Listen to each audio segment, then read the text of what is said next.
My sister-in-law took my first baby's life and was still invited to our next pregnancy announcement. She couldn't do anything to me with everyone present, so she waited until my daughter was born and kidnapped her on her own wedding day. Max and I met on a blind date 5 years ago. Honestly, I was super hesitant about such a date, especially because of all the horror stories I had heard. But the second I saw Max, all of those fears went away. He was charming and attentive, and he made me feel like the only girl in the room. He was extremely observant, noticing little things like how my eyes fluttered when I tried to flirt, or how my lips pouted when I liked something. At some point during the date, however, he mentioned jokingly that his family were a little crazy, and I made the mistake of not taking it too seriously, and instead chuckled and said that we're all crazy in our own ways. Fast forward 2 years later, I was walking down the aisle, ready to call myself his wife. Oddly enough, our wedding day was the day the very first problem in our relationship presented itself. I had never met his brother's girlfriend, Rebecca, before this, and so the first time I saw her, I was wearing all white and had my makeup done. This was after Max and I had said our vows, so I was still on my serotonin high and had even drank a little, so I danced my way over to Rebecca and introduced myself. She was wearing a dress that was sort of close to white, but given I'm a non-confrontational person, I wasn't going to say much about it. I went to hug her and say hello,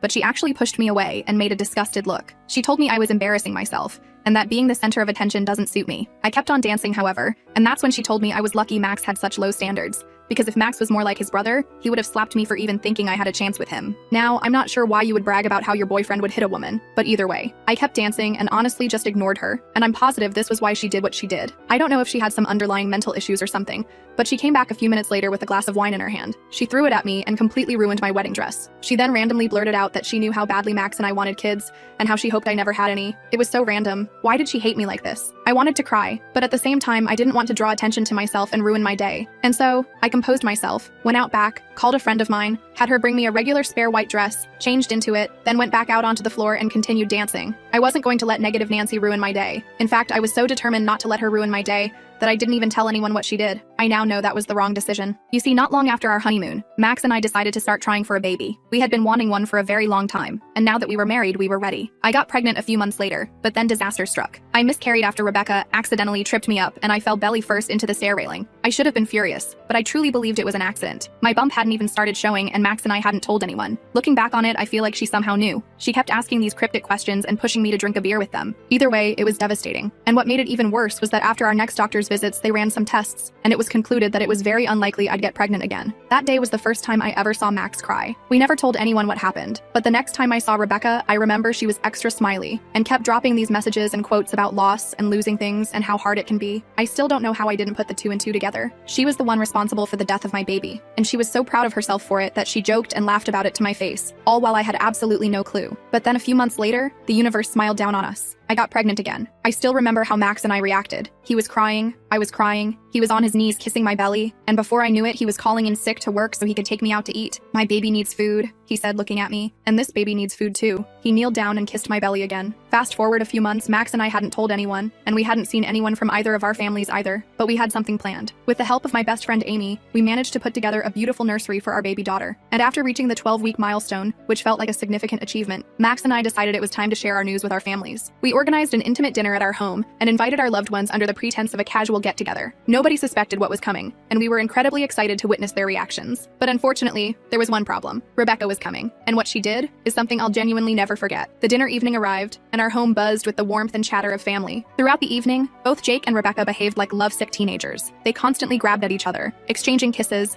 and making sounds that were impossible to ignore, especially with everyone present. The situation felt incredibly uncomfortable, and I sensed I wasn't alone in feeling that way. Despite this awkwardness, I was determined not to let it derail our special announcement. As everyone settled in for dinner, Max and I exchanged knowing glances, silently agreeing the time had come. We stood up, and Max cleared his throat to capture everyone's attention. "We have something important to share with all of you," Max announced, his voice brimming with excitement. With that, I revealed the collection of ultrasound images I'd been gathering. As I held them up for everyone to see, I declared with a huge smile, "We're expecting." For a brief moment, silence filled the room as everyone processed what we had just revealed. Then, the room erupted with joy. Everyone jumped from their seats, rushing to embrace us, congratulate us, and share in our happiness. The atmosphere suddenly became electric with excitement and love. Max's parents were especially thrilled. This would be their first grandchild, and I could see the pride and joy shining in their eyes. They knew how hard we'd been trying, and this news meant everything to them. My own mom burst into tears as she hugged me tightly. "Are you feeling okay, honey?" she asked, her her voice choked with emotion as tears streamed down her face. I nodded, smiling through my own tears. Yes, Mom, I'm more than okay. My brother and his wife hugged Max and me, expressing how delighted they were that we were finally becoming parents. They couldn't wait to help out and share their wisdom about first-time parenthood. I admitted how nervous I felt and how I kept overthinking every decision. My brother reassured me that he experienced identical feelings before my niece was born, and his wife nodded in agreement. At that moment, nothing else mattered except the love and support of our family. This was exactly what Max and I had dreamed about. And now, surrounded by our favorite people, everything was falling into place. The evening had been filled with tremendous joy, but there was one person who stuck out noticeably: Rebecca. While everyone else celebrated and shared in our happiness, Rebecca remained motionless in her chair, glaring at us with unmistakable hostility. Her reaction contrasted so starkly with everyone else's that it was impossible to miss. I couldn't help feeling unsettled by it. When Jake came over to congratulate me, I seized the opportunity to quietly ask him what was going on with Rebecca. I wondered if we had somehow offended her, though I couldn't imagine what might have triggered such a reaction. But Jake simply dismissed it, telling me it wasn't important. He seemed completely unconcerned, as if her behavior was something he had grown accustomed to. As the evening progressed, we all moved to the living room for dessert and drinks. Naturally, I abstained from alcohol, and Max joined me in solidarity, choosing not to drink either. We all got comfortable, and the conversation naturally drifted to babies and pregnancy. I shared details about the nursery we were creating, feeling proud of the special space we were designing for Lily. Throughout all of this, Rebecca had remained quiet, barely participating in the conversation. But then, unexpectedly, she suddenly spoke up, asking if she could view our nursery. Her request caught me slightly off guard, but I didn't see any harm in it. After all, she was a parent herself, and I thought perhaps she might offer some helpful advice or suggestions. So I agreed and showed her to the nursery. As we entered the room, I observed her closely, and noticed she didn't appear impressed at all while surveying the space. Instead, she began pointing out perceived flaws with our nursery. She criticized our room choice, claiming it was too bright for a baby to sleep in, suggesting we hadn't properly considered the practicalities. I calmly explained that we planned to install blackout blinds to darken the room whenever the baby needed to sleep, but she barely acknowledged my response. Next, she questioned why we had chosen yellow instead of a more neutral color scheme. I was taken aback and told her yellow is simply a color and has nothing to do with gender anyway. Then, she focused on the baby clothes we had neatly organized in the drawers. She scoffed at them, remarking that her son had never enjoyed wearing such items, and that we should have consulted other parents before purchasing what she called cheap knockoffs. Her tone was dismissive and condescending, which completely surprised me. Until that moment, I'd been trying to remain polite, assuming she might just be somewhat blunt, but this crossed a boundary. I couldn't contain myself anymore. "What the hell are you talking about?" I demanded, unable to hide the frustration in my voice. Her words shocked me, especially considering all the effort Max and I had invested in making everything perfect for our baby. It was obvious she had no intention of offering constructive advice. Instead, it seemed like she was deliberately trying to undermine the joyous atmosphere of the evening. Just as Rebecca was about to respond, my mother and mother-in-law walked into the nursery, their faces lighting up as they admired the room. They began enthusiastically praising how beautiful everything looked, and momentarily, their warmth and compliments filled the space, easing the tension that had been building. However, I wasn't ready to let the issue with Rebecca slide. I turned back to her, repeating my question firmly. "What exactly did you mean by that?" Both my mother and mother-in-law sensed something was wrong. Noticing the tension, my mother asked what was happening. I didn't hesitate to explain how Rebecca had been criticizing the nursery, and had even called our carefully chosen baby clothes cheap. Both women were visibly shocked, clearly surprised that someone would be so openly critical, especially during such a special time. My mother-in-law laughed in disbelief and turned to Rebecca asking, "Is this true?" Rebecca, apparently caught off guard by the sudden confrontation, attempted to downplay her earlier comments. She claimed she found the fabrics too rough, and was simply advising me to consider softer options. But neither my mother nor my mother-in-law believed her explanation. They both shook their heads and chuckled softly, pointing out that the clothes felt perfectly smooth to them. Rebecca quickly tried to backtrack, insisting that as a mother, she knew better, and that I should learn to accept criticism with an open mind. Before I could respond, my mother intervened, her voice firm yet calm. "Well, we're mothers too," she stated, "and we would never say anything like that to her. You should know better than anyone how challenging it is being a first-time mother." My mother-in-law joined in, supporting me as well. "This isn't appropriate behavior, Rebecca," she said. "There's a difference between offering advice and being needlessly critical." Rebecca's face flushed with embarrassment as she realized she was outnumbered and clearly in the wrong. She looked visibly offended but had little to say in response. Instead, she stormed out of the nursery in a huff. I followed her out, wanting to ensure the situation didn't escalate further. Rebecca marched straight to Jake, who was still chatting with the rest of the family in the living room. Without explaining much, she announced that she wanted to leave immediately. Jake looked confused, but, sensing her agitation, didn't question her decision. He simply apologized to everyone, congratulated Max and me again on the pregnancy, and then departed with Rebecca. Later on, Jake contacted both Max and me to apologize for Rebecca's behavior at our announcement dinner. He had learned about everything after my mother-in-law gave him a stern lecture for bringing Rebecca to such an important and intimate family gathering. I knew the situation wasn't really Jake's fault, so I forgave him without hesitation. He seemed genuinely concerned and wanted to explain why Rebecca might have behaved so inappropriately. Jake revealed that Rebecca had experienced trauma related to pregnancy in the past. Apparently, Rebecca became pregnant with her son when she was just 16. Later, after marrying her husband,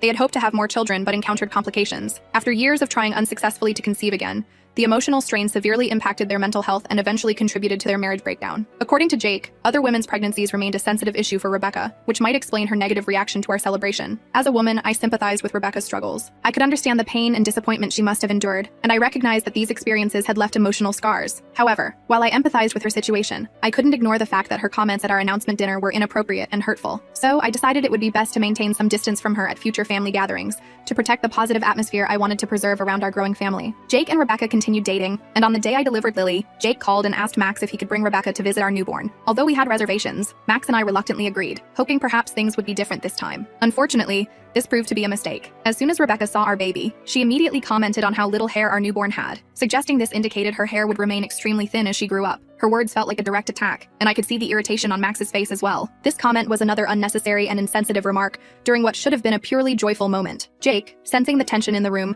didn't allow Rebecca to stay long. After offering brief congratulations, they quickly departed. This year, Jake shocked everyone by announcing his engagement to Rebecca. The news received mixed reactions, particularly from my mother-in-law. She openly expressed disappointment with Jake's decision to marry Rebecca, having never wanted her to become part of the family. Apparently, my mother-in-law and Rebecca had been clashing for months. Knowing my mother-in-law is typically warm and kind-hearted, I suspected Rebecca's behavior was likely causing their ongoing tension. When Max called Jake to discuss the sudden engagement, believing everything was moving too quickly, Jake confessed that Rebecca was actually 4 months pregnant. Apparently, Jake had only discovered this 2 months earlier, and had kept it secret as they feared judgment before getting married. Jake explained that he wanted to marry Rebecca before their baby arrived, which seemed reasonable given their circumstances. However, during the wedding preparations, Rebecca threw a tantrum while trying on wedding gowns because she couldn't fit into any of them. She had gained weight during her pregnancy, making it difficult to wear her dream dress. Jake attempted to convince her to choose something more comfortable, but she refused to compromise. Ultimately, she demanded that Jake change their wedding date. Originally planned to occur before the baby's arrival, it was now postponed until a month after the baby's due date, so Rebecca could lose some pregnancy weight. Despite the frustration this schedule change might have caused, everyone understood that this was Jake and Rebecca's special day,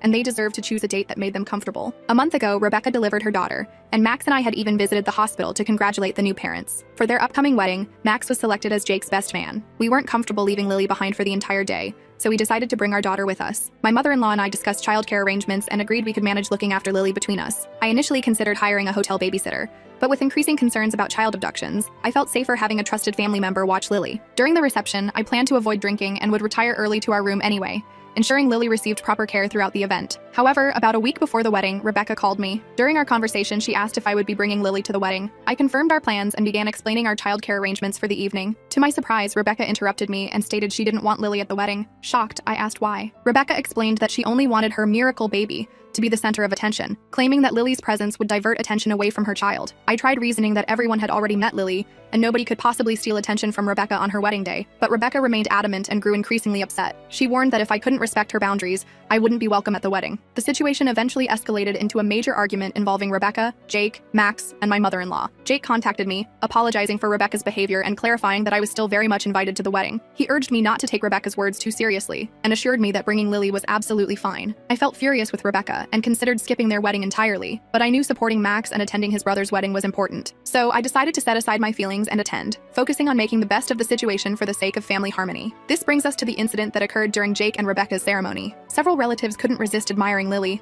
commenting on how adorable she looked. Rebecca occasionally shot me disapproving glances whenever our eyes met. She clearly still resented me bringing Lily to her wedding, even though her baby unquestionably remained the star attraction, and I made zero effort to seek attention. When the celebration moved to the reception area, my mother-in-law Max and I took turns watching Lily in our hotel room, exactly as planned. Although my mother-in-law became somewhat tipsy as the evening progressed, Max and I remained completely sober, focusing entirely on caring for Lily. Midway through the reception, I noticed my mother-in-law, who was supposed to be with Lily at that moment, frantically searching for me. Something about her demeanor made my heart race, and I rushed over to discover what was wrong. Max, sensing trouble, followed closely behind. My mother-in-law's voice trembled as she whispered that Lily was missing. My heart plummeted. Max demanded clarification, since he had just left our daughter in her care. That's when my mother-in-law admitted that Rebecca had entered the room shortly after he left. They chatted briefly, and at one point, my mother-in-law needed to use the bathroom. But when she returned, both Lily and Rebecca had vanished. Confused and panicked, Max and I immediately located Jake, demanding to know Rebecca's whereabouts, and why she would do something so alarming. Jake appeared equally shocked by the situation. Amidst the celebrations and crowds, we alerted hotel staff to search for both Lily and Rebecca. The staff responded immediately, but despite their efforts, neither could be found, even after a full hour of searching. This prompted me to contact the police. Jake attempted to reassure us that involving authorities was unnecessary, insisting Rebecca wouldn't harm Lily. But my fear and anxiety were overwhelming. The thought that Lily was missing with Rebecca, who had already displayed concerning behavior, was unbearable. When police arrived, we provided statements and explained the situation while struggling to maintain composure. Wedding guests began noticing something was wrong,